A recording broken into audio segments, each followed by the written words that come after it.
Au nom du Père et du Fils et du Saint-Esprit. Amen.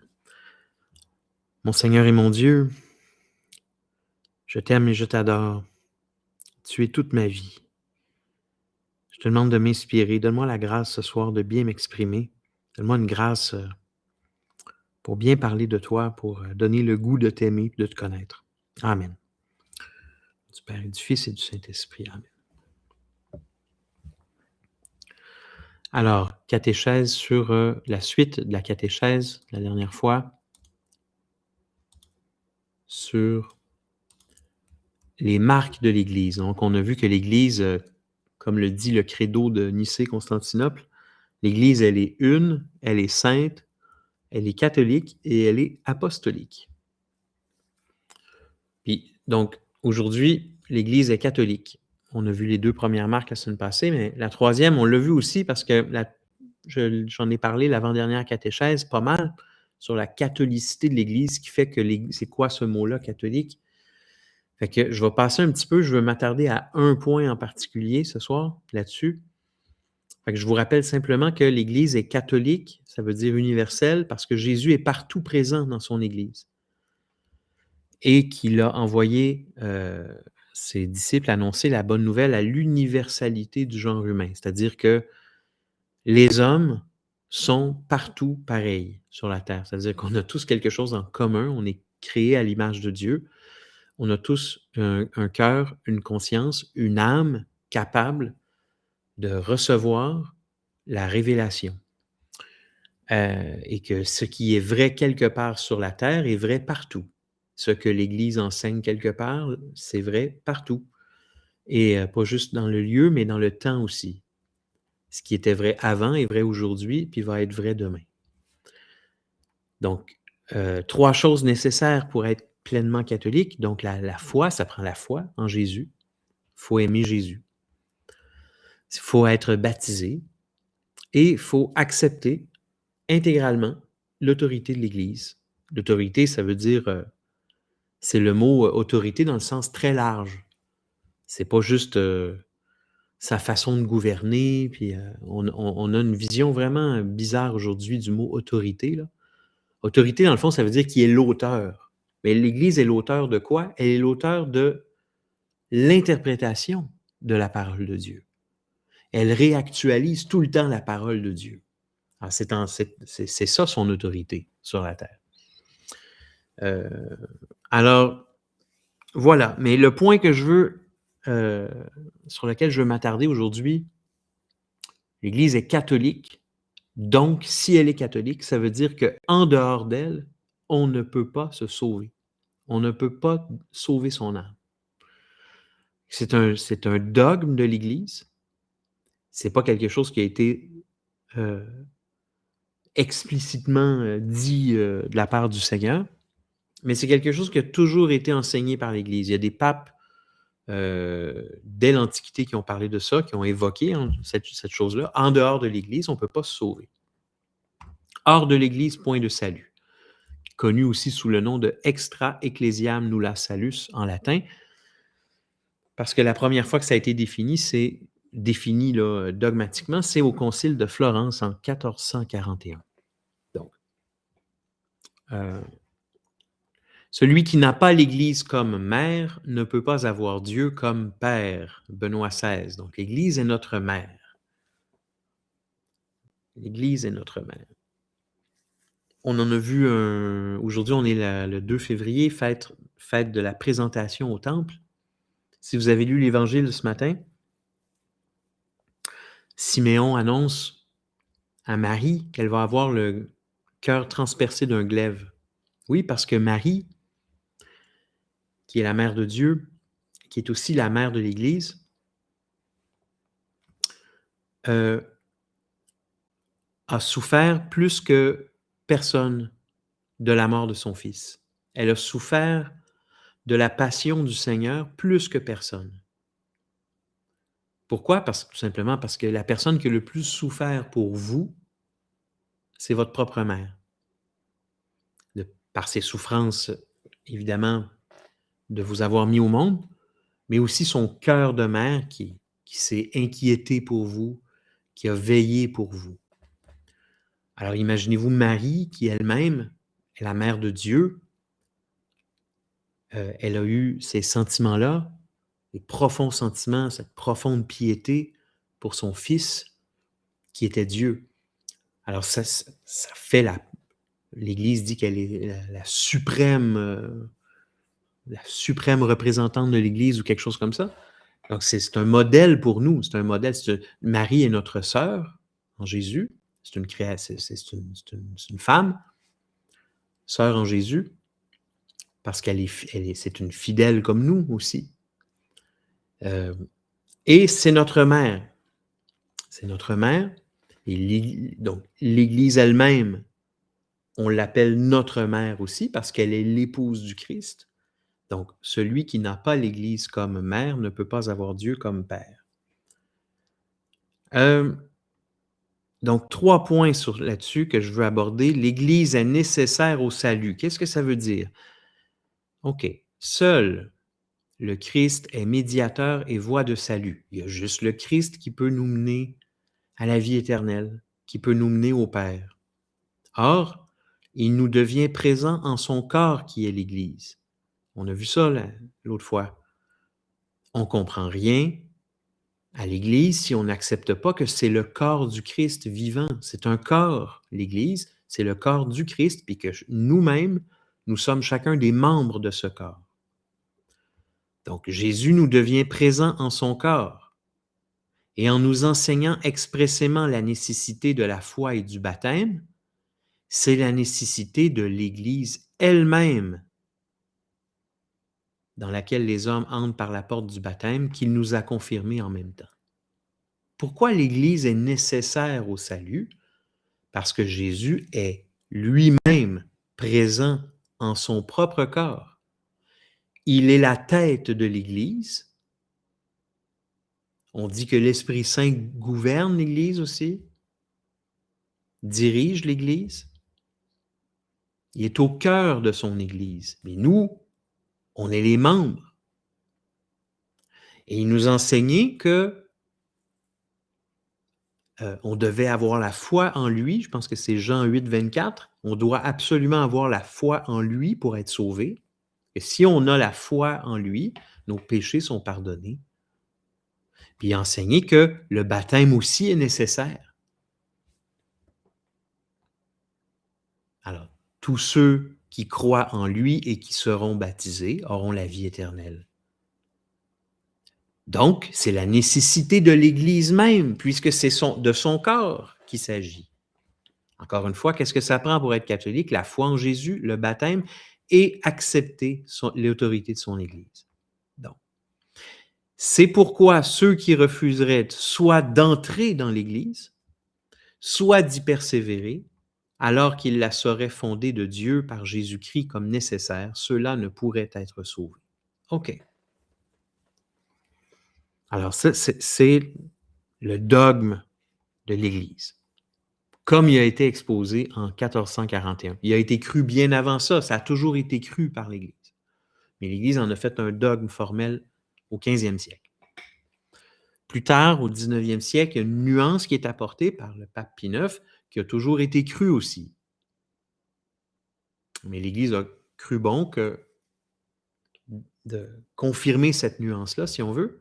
Et ceux qui, sans faute de leur part, ignorent l'Évangile du Christ et son Église, mais cherchent pourtant Dieu d'un cœur sincère et s'efforcent d'agir de façon à accomplir sa volonté telle que leur conscience la leur révèle et la leur dicte, ceux-là peuvent arriver au salut éternel.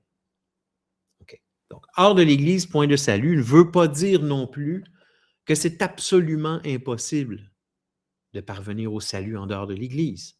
Okay? L'Église dit sans faute de leur part. Il y a des gens qui sont en dehors de l'Église, ils peuvent peut-être parvenir au salut, mais il ne faut pas qu'ils aient eux-mêmes dans leur esprit une faute contre l'Église. Comme c'était écrit tantôt, là, ceux qui refuseraient d'entrer dans l'Église catholique alors qu'ils la sauraient fondée de Dieu par Jésus. Si tu sais que l'Église est fondée par Jésus, mais tu refuses d'y entrer, Ben, c'est refuser le corps de Jésus, c'est refuser Jésus. Donc tout ce qui sort de la bouche de l'Église avec un grand E, pas ce qui sort de ma bouche, pas ce qui sort de la bouche de l'abbé Duquette. Ça, lui, il peut se tromper, moi, je peux me tromper. Hein? Même un évêque peut se tromper, même le pape peut se tromper. OK? Alors, en tant qu'homme, on peut se tromper.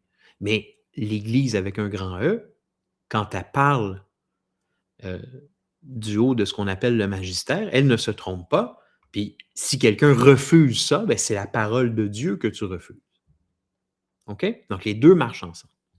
Mais l'Église enseigne que c'est possible pour quelqu'un en dehors de l'Église de se sauver, mais ce qu'on appelle l'ignorance invincible. Quelqu'un, par exemple, qui n'aurait jamais entendu parler de l'Église, jamais du Christ, comme étant la vraie Église, ben, et qui mène une vie conforme à la volonté de Dieu, il fait le bien, il fait la charité, ben, de toute façon, ce n'est pas nous qui jugeons, c'est le bon Dieu qui juge. Alors, l'Église dit, c'est possible. Il y a une possibilité. OK. Et là, il y a un point que moi j'ajoute qui est vraiment super important. En l'Église catholique a été déposée la plénitude des moyens du salut. Donc, il y a des moyens pour parvenir au salut. OK? Il y a plusieurs moyens. Mais la plénitude de ces moyens-là n'existe que dans l'Église. Alors, en gros, il y a deux moyens de se sanctifier. J'en ai déjà parlé, c'est pas grave, je me répète. Il y a deux moyens de se sanctifier. En gros, il y a tout seul, puis avec les autres. Si je suis tout seul, le seul moyen de me sanctifier tout seul, c'est d'être en prière avec Dieu. C'est pour ça que Saint Paul nous dit, soyez toujours en prière. Et ça, c'est un moyen de sanctification qui est à notre portée en tout temps, en tout lieu. On peut toujours prier. Tout seul. Mais il y en a un autre qui nous a été donné par Jésus, c'est son Église. C'est par son Église. Ce moyen-là, c'est la vie sacramentelle, les sacrements, qui se vivent en communion avec les autres, parce que Dieu veut nous sauver tous ensemble. Donc, alors, aucune nourriture nécessaire, je vais agrandir mon écran, aucune nourriture nécessaire au salut n'a besoin d'être cherchée en dehors de l'Église catholique. Mais oui, elle a la plénitude des moyens du salut. On ne trouve rien d'essentiel en dehors d'elle qu'elle ne nous donne pas déjà. OK? Est-ce qu'il y a des moyens du salut en dehors de l'Église? Mais oui, évidemment. Est-ce qu'il y a des moyens du salut? Non seulement il y a des moyens du salut en dehors de l'Église, l'Esprit Saint est à l'œuvre dans le cœur de toute personne sur la terre. Donc, pour toute personne sur la terre, il y a tous les jours des occasions de charité, par exemple, des occasions d'éprouver sa vertu, de réaliser la volonté de Dieu. Même s'ils ne connaissent pas Dieu, même s'ils ne connaissent pas l'Église, c'est des grâces que Dieu donne à tout le monde. Ce n'est pas parce qu'on est catholique, par exemple, qu'on est mieux qu'un autre, qu'on est garanti de quelque chose que les autres n'ont pas. Hein? Ce n'est pas ça du tout. Hein? Donc, Dieu donne ses grâces à tout le monde. Il y a des moyens de salut en dehors de l'Église. Un exemple très, très simple, très clair, c'est le mien. J'ai commencé à me convertir en lisant une Bible protestante, une Bible de Louis II. Moi, je ne recommanderais pas à quelqu'un qui commence de lire une Bible de Louis II, parce que ce n'est pas une Bible catholique. Mais je ne peux pas dire non plus en même temps que c'est vraiment mal de lire une Bible de Louis II. J'avais aucune idée de ce que je lisais. Je voulais juste lire la Bible. Puis là, c'est ça que j'avais. C'est un moyen de salut. J'ai commencé à me convertir avec ça. Donc, c'est un moyen de salut. Donc, nos frères protestants, ils ont des moyens de salut. Évidemment qu'ils en ont. Ils ont la prière, eux autres aussi. Hein? Ils ont toutes sortes d'autres moyens. Mais ils n'ont pas la plénitude des moyens du salut. Ça veut dire qu'on ne peut pas chercher ailleurs que dans l'Église. On ne trouve rien d'essentiel en dehors d'elle qu'elle ne nous donne pas déjà. Alors, quelqu'un qui choisit qui refuse intentionnellement l'Église, ben, au fond, il va juste s'exposer à des manques, à des erreurs, à des choses. Vous voyez ce que je veux dire? C'est que c'est dans l'Église, tu as la plénitude des moyens du salut. Si ne te sauves pas dans l'Église, c'est simplement parce que tu n'as pas voulu toi-même faire la volonté de Dieu. Mais l'Église te donne tous les moyens. OK? Alors ça, c'est pour la catholicité de l'Église. Ensuite, l'Église est apostolique. Alors, qu'est-ce que ça veut dire? L'Église est apostolique. J'ai mis ici en exergue « Qui vous écoute m'écoute ». Je l'ai dit un peu tantôt. Ce qui sort de la bouche de l'Église, c'est ce qui sort de la bouche de Jésus. Jésus a dit à ses apôtres, il a dit « Qui vous écoute m'écoute ». C'est pas rien, là. C'est très grand, là. Alors, apôtre signifie en grec « envoyé ». OK? L'Église garde et transmet le dépôt de la foi par la succession ininterrompue des apôtres, qu'on appelle aussi des évêques dans le temps. Okay? Les apôtres sont les témoins choisis par Jésus lui-même pour mener cette mission. C'est qui les apôtres? C'est ceux que Jésus a choisis pour envoyer. C'est ça que ça veut dire apôtre, envoyer. Donc, l'Église est apostolique parce qu'elle est fondée par Jésus sur les apôtres et sur une tradition apostolique. Il y a une succession apostolique. OK? Et cette Église qui est apostolique est donc missionnaire. Dire Église apostolique, c'est pratiquement synonyme de Église missionnaire. Ça va ensemble. Ils ont été envoyés pour ça. OK? Mais en même temps, ils ont une charge, les évêques, c'est de garder et de transmettre la foi. La foi telle que Jésus leur a donnée. OK? Et aujourd'hui, la succession ininterrompue des apôtres, aujourd'hui, les apôtres, on les appelle les évêques. En fait, assez rapidement, ils ont adopté le mot évêque. Je n'ai pas pris le temps de regarder ce que veut dire le mot évêque, d'où ça vient en grec, là. Si quelqu'un le sait, vous pouvez me renseigner là-dessus.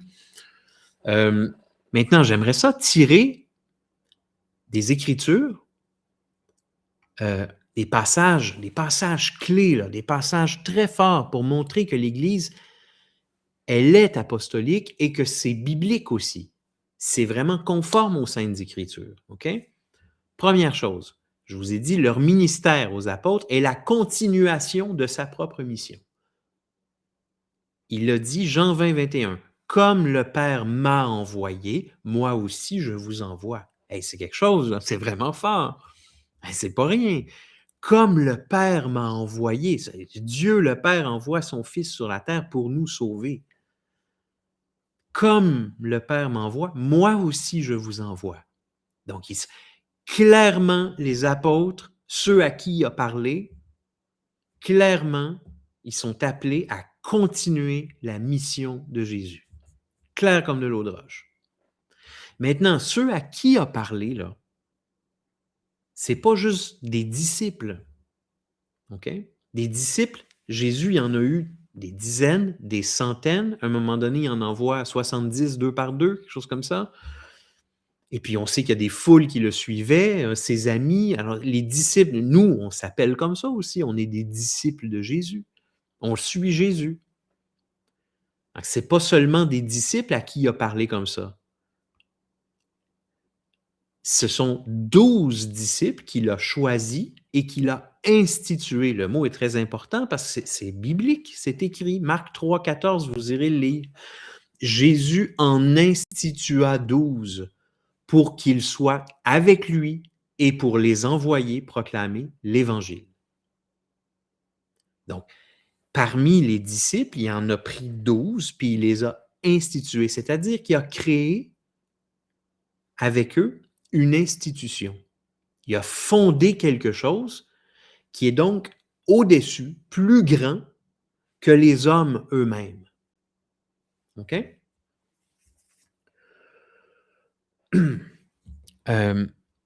Donc, comme le Père m'a envoyé, moi aussi je vous envoie. Donc, ces gens-là ont une mission, c'est la même que Jésus. Cette mission-là, elle est confiée à des gens qui ont reçu du Seigneur une un membership, si on veut, là. Ils ont été institués dans une institution qu'on appelle l'Église catholique, OK? Donc, c'est pas n'importe qui fait ça, puis il les a envoyés, proclamer l'Évangile, OK?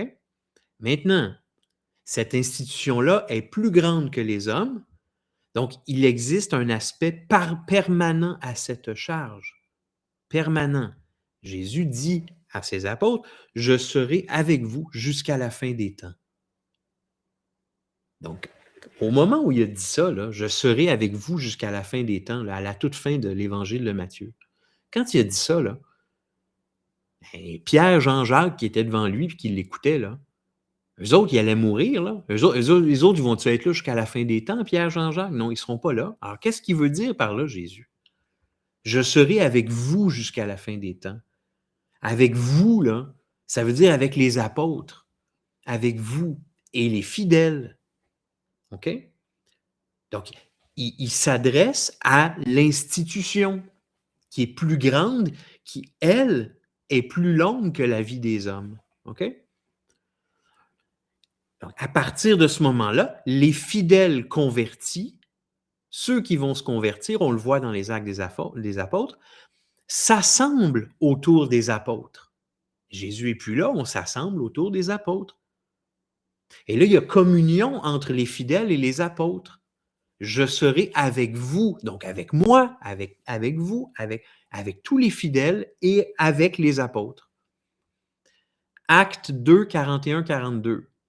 Vous irez lire ça, c'est incroyable. Pierre vient juste de prononcer un discours du tonnerre. 3000 personnes se convertissent, se font baptiser. Puis là, ça dit dans les actes, ils étaient, ces fidèles-là qui viennent d'être baptisés, ils étaient assidus à l'enseignement des apôtres et à la communion fraternelle, à la fraction du pain et aux prières. Ils faisaient comme nous autres 2000 ans plus tard. Nous aussi, on est assidus à l'enseignement des apôtres, on écoute quand les apôtres parlent aujourd'hui, on communie ensemble, on assiste à la fraction du pain à la messe, on prie ensemble. C'est nous, c'est nous. Alors vraiment, c'est extraordinaire, vraiment beau. Donc, la mission des apôtres consiste à transmettre l'Évangile. Cet Évangile est éternel, mais pas les hommes. C'est pourquoi les apôtres ont nommé des successeurs. Vous savez, il y a eu la question très rapidement là, des apôtres. Ils ont voulu remplacer Judas. Ça prenait quelqu'un avec eux.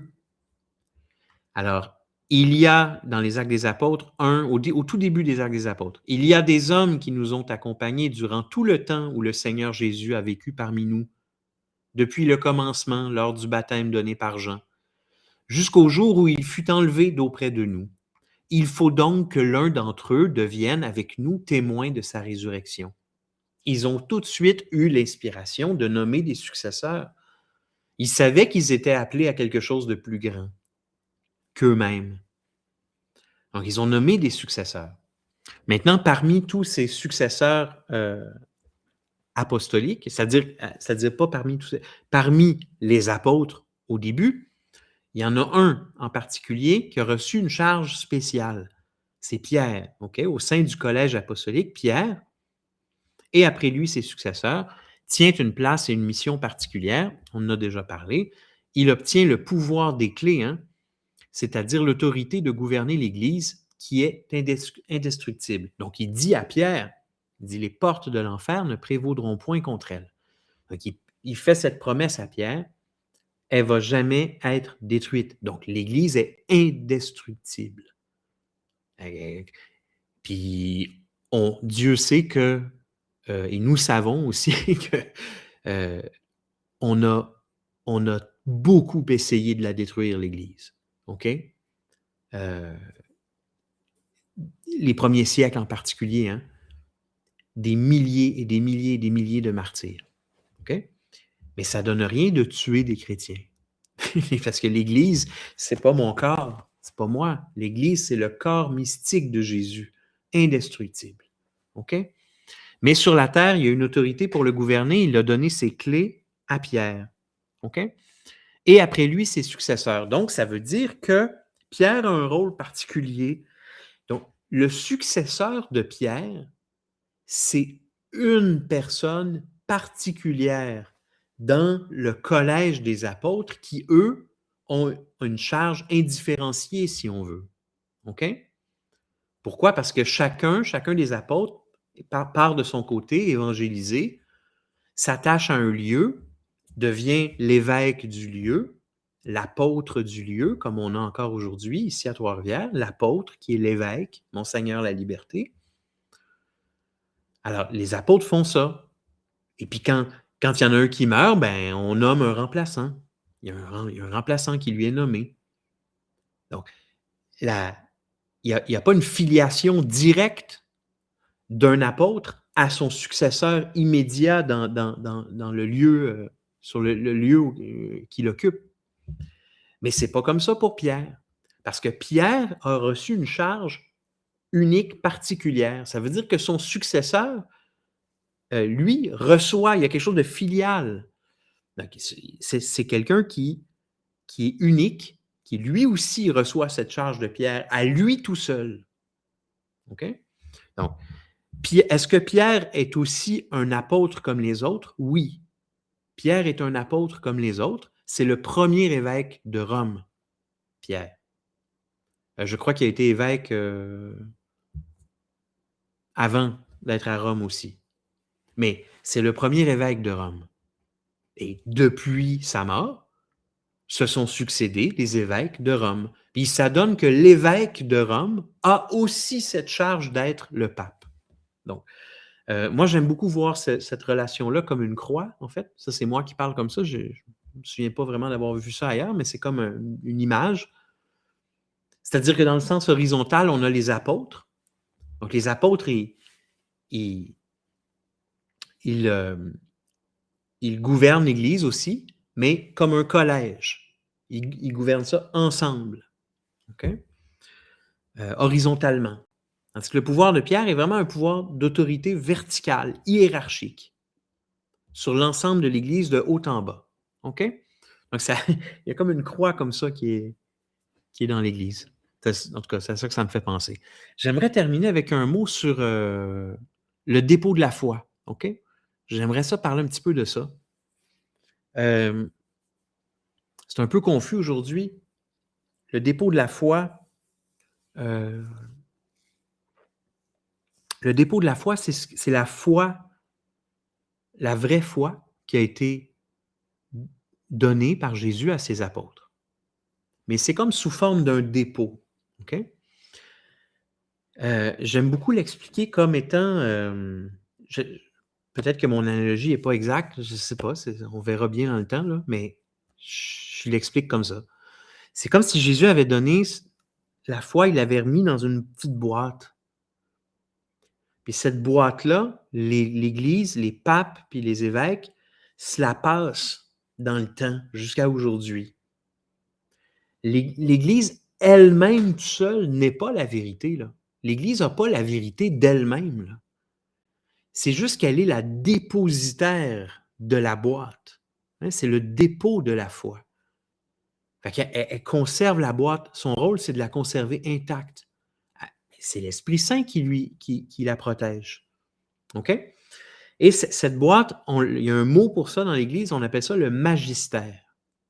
Donc, le magistère, c'est l'autorité de l'Église sur l'interprétation de la parole de Dieu.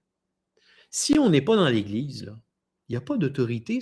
Là, on peut entendre un tel nous expliquer la parole de Dieu ou quelqu'un comme moi, puis là, trouver, c'est une bonne idée, c'est une bonne interprétation. Puis là, on entend quelqu'un d'autre qui a une autre interprétation un peu différente. Puis là, d'un à l'autre, tu sais, là, à un moment donné, il faut faire un choix. Puis hein, il y a beaucoup ça dans d'autres confessions. Mais dans l'Église, il ne peut pas y avoir ça parce qu'il y a le dépôt de la foi qui est conservé par l'Église, qui est le même. On appelle ça le magistère. Dans le magistère, il y a deux sources. Il y a deux sources au magistère. Il y a les Écritures, les Saintes Écritures, et il y a la tradition. Donc, il n'y a pas seulement la Bible. Donc, la parole de Dieu nous est parvenue comment? Elle nous est parvenue, oui, par les Écritures, évidemment, Elle nous parvient par les Écritures. En ouvrant les Écritures, on accède à la parole de Dieu, mais elle nous vient aussi par la tradition. Quand Jésus parlait, là, puis que le lendemain matin, les gens se rappelaient ce que Jésus avait dit la veille, et c'est pas dans la Bible qu'ils l'ont lu. C'est une tradition. Ils se rappellent, puis là, eux-mêmes le racontent à quelqu'un. As-tu entendu ce que on voit ça dans les Écritures, là? Ça se parle, les gens se parlent, puis là, il y a des foules qui accourent après Jésus. On a entendu dire qu'il avait fait telle chose, des miracles, des ci, des ça. Mais ça, c'est la tradition qui est déjà en marche, là, qui est déjà commencée. Puis après sa mort, on n'a pas eu les évangiles tout de suite, il y a eu une tradition. Donc, alors, donc les deux ensemble font le magistère, le dépôt de la foi. Mais la tradition, elle est première. La tradition, elle est plus importante que les Écritures. C'est très important de comprendre ça. Pourquoi? Pour la raison que je viens de vous donner. C'est que les Écritures, surtout dans le cas des Évangiles du Nouveau Testament, sont arrivées après la tradition. Il y avait déjà une tradition quand les écrits sont arrivés. Alors, c'est très étrange de s'en remettre uniquement à ce qui est écrit. C'est comme si vous recevez un album, l'album souvenir de grand-papa ou de votre arrière-grand-père. Puis là, vous regardez ça, il y a des photos, des vieilles photos, des trucs écrits, des découpures de journaux, je ne sais pas quoi, toutes sortes de documents qui ont été ramassés. Vous dites, waouh, je découvre la vie de mon arrière-grand-père, c'est extraordinaire. Mais pensez vraiment que ce document-là là, que vous avez entre les mains, là, c'est tout ce qu'on avait sur votre arrière-grand-père? Mais non, il y a aussi une tradition. Vous avez toujours entendu dire que le père de mon grand-père, là, il aimait ça aller dans la remise prendre un petit coup, tu sais. Puis comme de fait, mon grand-père, il me l'a dit qu'il avait vu sa bouteille de rhum ou sa bouteille de gin dans le fond de la remise, tu sais. Donc, ça figure pas dans le document écrit, mais c'est une tradition. On l'a toujours su dans la famille que c'était comme ça. Ouais, c'est comme un exemple très, très trivial pour vous expliquer ça. Fait que là-dessus, je vous laisse avec ça. OK? Merci beaucoup.